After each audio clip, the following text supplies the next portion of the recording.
So, Anthropic just dropped Claude Opus 4.7, and look, if you're a tech lead or an architect, this is one you really need to pay attention to. We're talking about more than just a simple version bump here. This release has some pretty serious implications for your architecture, your budget, and frankly, the very way you control AI behavior. On the surface, yeah, it's a powerhouse. It's faster, it's smarter. But the real story, the one that matters to us, is in the trade-offs Anthropic decided to make. These are the changes that you won't find on any of their marketing slides. So today, we're going to go beyond the benchmarks and unpack what this upgrade is really going to cost you. Okay, let's get into it. And we'll start with the good news, because there is some. When it comes to raw performance, especially for software engineering, Opus 4.7 is an undeniable massive leap forward. And I mean, just look at this chart. This tells a big part of the story. On CursorBench Pro, and remember, this benchmark uses actual software issues from real open source repos, Opus 4.7 hits an incredible 64.3%.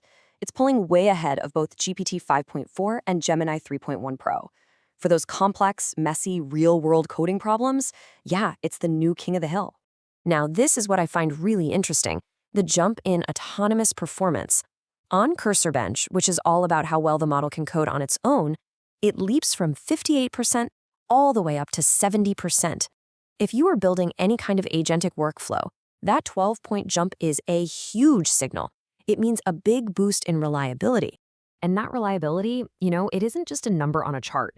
It means you can start handing off much harder, much more complex coding tasks, the kind that used to need constant babysitting, and actually have confidence it'll get them done. We're talking about a model engineered to sustain focus over workflows that last for hours. That is a genuine game changer. But, and you knew there was a but, that performance comes at a cost. And I'm not talking about the one you'll see on the official rate card. It's time to talk about the hidden price tag of this upgrade. So at first glance, you look at the API pricing, and nothing's changed. Anthropic kept it exactly the same as Opus 4.6. $5 for input, $25 for output per million tokens. You'd think, great, a free performance upgrade. But it's not that simple. Here is the catch. Opus 4.7 uses a brand new tokenizer, and the result of that is that the exact same piece of text can now eat up to 35% more tokens. This isn't a price hike they announce in a blog post. It's a stealth token tax that is going to quietly but surely start draining your API budget. So it's really crucial to understand why this is happening. The tokenizer is the thing that chops up your prompt for the model. This new one is probably way better for performance, which is great, but it's just not as space efficient. That means every single prompt, every single response could now be more expensive. You absolutely have to budget for that. Okay, but, and this is a fascinating counterpoint, it gets more complicated. According to the head of AI at Box, the model is so much more efficient at complex tasks that it gets the job done in far fewer steps. So while each individual step might cost you more in tokens, you can end up needing way fewer steps overall. This could actually lead to a net cost reduction. The only way you're going to know for sure is to test your specific workflows. And it's not just about the cost. The other major trade-off here is about control. Anthropic has made some very deliberate API changes that basically take power out of the developer's hands and give it to the model. I mean, this slide says it all. Remember those manual extended thinking budgets? Gone. Those sampling parameters we all rely on to control creativity and get repeatable results, temperature, top P, top K, also gone.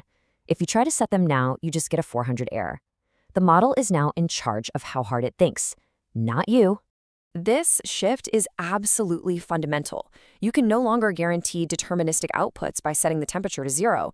Your ability to fine-tune the model's reasoning is just gone. As an architect, this is a huge deal.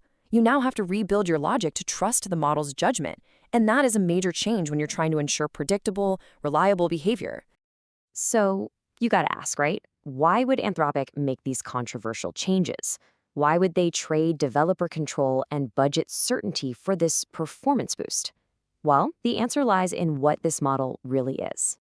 And this quote right here, this basically reveals the entire strategy. Opus 4.7 is a public testbed, a proving ground.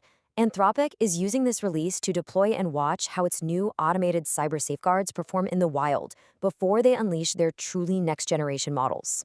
So the key thing to take away from all this is simple. Opus 4.7 is not the main event. It's a powerful but intentionally constrained stopgap model.